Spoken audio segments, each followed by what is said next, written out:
Folks, is your condo being sued? I'll talk about that and get into the latest home prices and insights for condos for the GTA for week ending January 17, 2024. Many of you have recently subscribed. Thank you so much for that. Those of you that enjoy the content and have not yet subscribed, consider subscribing. So is your condo being sued? Well, maybe yes, maybe no. Lots of condos get sued every single day in the GTA.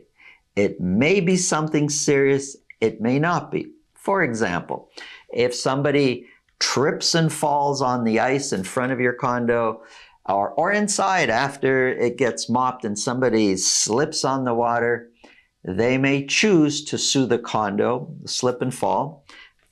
Condos usually have or should have insurance for something like this. And so if that person who hurt themselves, who slipped and fell, was to successfully sue the condo's insurance will cover it. Then there's other situations that potentially could affect the value of your condo, could potentially affect whether a buyer is comfortable in buying your condo or not. So as a condo owner, should you know what's going on? Of course you should. However, maybe most, but many condo owners are totally oblivious to what's going on with their condo board. They don't know. They get the emails, they ignore them because 99% of them are boring anyways. But then there's that one that says, hey, this has happened, we're being sued.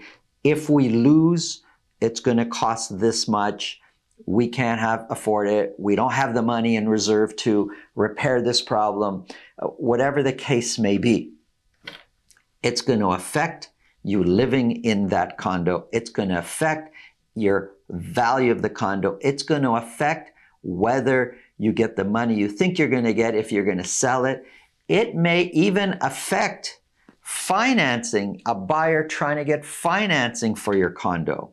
All these things are real life situations that happen every single day.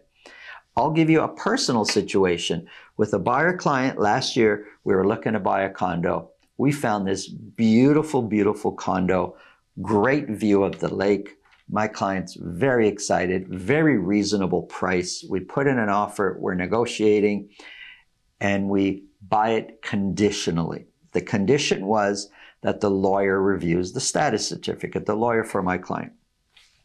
In reviewing the status certificate, my client's lawyer finds out that the condo corporation is suing the builder. Now, I earlier said your condo board's being sued. It can also be that the condo is suing somebody else, and the result of that can affect your maintenance or any special assessments, can affect the value. And in this example that I'm giving, well, we find out that the building has structural issues. And in reading the status certificate, basically what's happened was the condo has been flooded 3 times in a certain part of the condo building, flooded several floors, and then diagnosing where all this is coming from, they had to hire structural engineers, plumbing engineers to figure it out. Turns out there was an issue with the construction of the building, structural and plumbing, and to fix it was going to cost several $million. Now, hiring the engineers to figure all this out has already cost the condo board couple of $100,000 in the engineers and hiring the lawyers and starting the lawsuit against the builders. So the condo board has decided they're going to sue the builder to get this repair. Now, in the meantime, you got to stop the flooding. In the meantime, this has to be repaired. So in the meantime, the condo board went out and got a loan because there wasn't enough money in the reserve fund to pay for this. So the condo board went out, got a loan to do the repairs, and the whole plan is to sue the builder to recoup the money spent. Now, if the condo board is successful, great. But if they're not, values are coming down. Special assessment, a really high special assessment would be levied. Everybody would be responsible. Everybody that owns a condo in that building would be responsible for paying these fees. For sure, that directly affects the value or the future value of the condo. A lot is riding on that lawsuit against the builder. Did my client go through with the deal? Absolutely not. This was all my client needed to hear, and we backed out of that deal and we went on and found another condo. Now, when I spoke to the listing agent about what we've uncovered, he said his seller had no idea this was going on.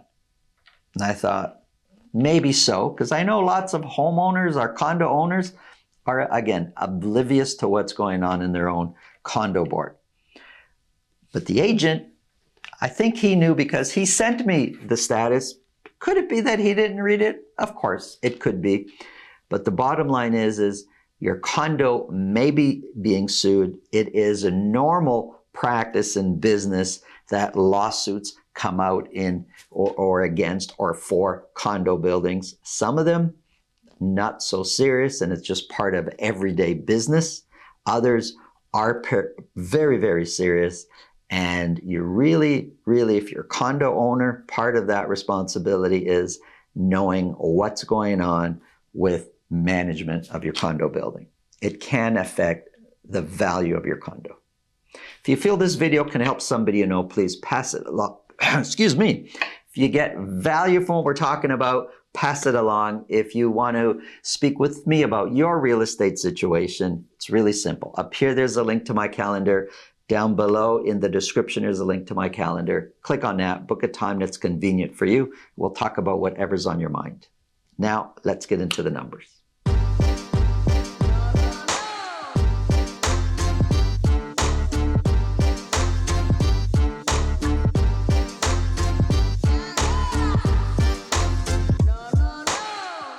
So this report is for condos only. I'm going to cover three areas: the City of Toronto, York region, and Peel region. These are condo apartments, not condo townhouses, for a week ending January 17th, 2024. Here's a quick summary of average sold prices. Peel, York region, and Toronto. Toronto's the high at $675,000, and Peel region is the low at $566,000, a little bit over, about $111,000 difference in average sold price between Peel and the City of Toronto. We're going to start with the City of Toronto. 155 condos were sold. 11 of those were at $1 million or more, and sales since the beginning of the year so far have been increasing, which is what we expect. It's normal as we come out of the holiday season, New Year's, as we head into the new year. Normally, seasonally, we saw it last year, sales going up, and we're seeing it now again. But 155 that were sold, actually, I drew a line straight as I could draw. It's just shy of what we've been doing for a good part of the year. So, well, at least since the fall anyway, since the beginning of September, we've been around just slightly higher than 155 a week. So sales are actually pretty good compared to what we've been doing in the past. An average sold price sitting now at $675,000. The last couple of weeks being over the holiday season, it's kind of really hard to take those numbers serious. But now we're sitting at $675,000, which is kind of on the low end of where prices have been over the previous months before the holiday season. Compared to last year's $675,000 is exactly where we were this time last year. So 0% change. The median price is 1% lower than where we were this time a year ago. 155, we said, were sold. 22% of those sold at list price or more. So there's some competition, not a whole lot when it comes to condos. And listings, 525 were listed. I'm actually a little surprised that that number is lower than what was listed the previous week. We would normally expect to see listings coming and increasing each week right now. Active listings, 2,747. So although active listings has been coming down, that's still a lot. And if remember, we said 155 were sold. Available for sale is 2,747. Months of inventory has come down because active listings has also come down. Now sitting at 4.1, like right in the middle of what we would call a balanced market when it comes to condos, and average days on market for those condos that did sell is 36 days on market.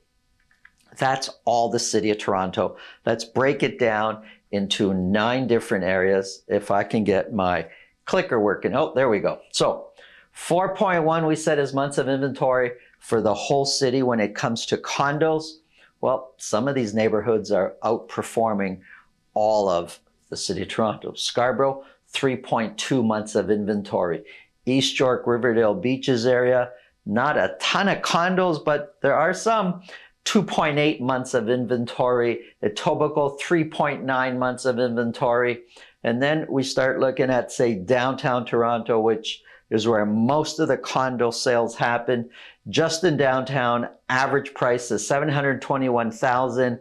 Months of inventory, lower than it was the previous week, but months of inventory sitting at 5.1. So 45 were sold. Active listings just in downtown Toronto, 989. So 45 sold, but almost 1,000 are available for sale. Kind of tells you the abundance of condo choices out there right now. So 721, average price for downtown. Midtown, 838 is the average sold price. And then uptown, 702,000 is the average sold price for condos. Let's take a look at York Region condos. 37 were sold. One of those was at $1 million or more. Sales have been increasing. Average sold price came down from the previous week, now sitting at $649,000. 649 is 8% lower than where we were this time last year. The median price, $618,000, is 6% lower than where we were this time a year ago. So 37 were sold, 22% sold at list price or more, very similar to what's happening in the city of Toronto. 81 were listed also. Listings came down. I'm a bit surprised that listings came down from, it's not by much, but it came down from the previous week. 448 physical active listings. Now, we said, I'm just going back one, 37 were sold. 448 are available for sale. So there's lots of choices. Months of inventory has come down to 2.8 months of inventory, and 45 is the average days on market. Let's take a look at Peel region. 26 were sold. No condos sold at $1 million or more. 566,000 is the average sold price, and it's one of the lowest prices we've seen in a whole year. There's only 1-2 weeks, like 566. There's only one, actually, sorry. 1 week lower when it comes to average sold price when we look at the whole year. 566 is, sorry, my clicker is not behaving today. 566 is 15% lower than where the average sold price was a year ago. The median price of 556 is 7% lower than where the median price was a year ago. 26 were sold. Just 15% sold at list price or more. Listings, 80 were listed, and months of inventory sitting at 4.2 months of inventory. Average days on market for condos across Peel region is 45.